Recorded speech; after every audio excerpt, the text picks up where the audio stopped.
Hi, I'm Zac Erwin, Regional Livestock Specialist with the University of Missouri Extension. And this is your Extension update for the week of February the 26th. And I would say one of the biggest challenges on beef producers' minds at the moment is the dwindling hay supplies.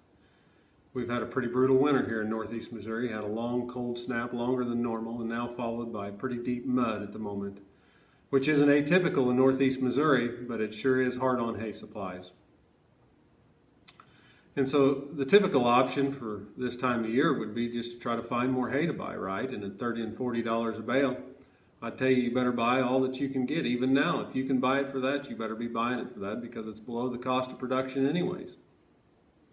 But I was at an auction the other day where they sold some hay in 5 to 6 grass brown bales, rung the bell at just over $80 a bale. Well, you want to talk about spending the kids' inheritance money pretty fast, you can do it with $80 a bale hay. And so a lot of the questions I've had from people are they have 30 or 40 or 50 bales around there, but cattle just won't eat it. Maybe it was baled too mature. Maybe they just don't like the taste of it, but boy, those bales sure would go a long way to extending the forage supply. And so option number one I usually go through is if you've got a way to process that and put it with wet byproducts, that's the best option. We can make a pretty good ration by doing that.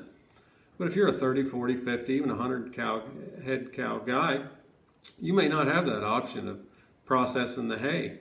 And so one of the other things I've talked with people in the past, and I've sure done it in the past, is getting your hands on some of this liquid supplement. And there's a lot of options out there. And if you got an MFA around you, they handle a product called QLF. That's a pretty good product. And you can flip those bales over on their face, and if you find a way to put it in one of those plastic totes, or even get the guys out to do it for you, you can pour that liquid feed on the face of those bales and let it soak through. And you can sure change the palatability of that stuff pretty fast. Now, I'm not talking about if you've baled up cedar trees and buckbrush and thorny locust. It's not going to make a good ration no matter what you do. But if you need to take some straw bales or just some mature rye hay or something you've baled and cattle just aren't eating it real well, it's sure an option to extend the forage supply. And just because we do that doesn't mean the cattle are getting what they need. We need to talk about how to completely balance that ration or how to get those cattle what they need.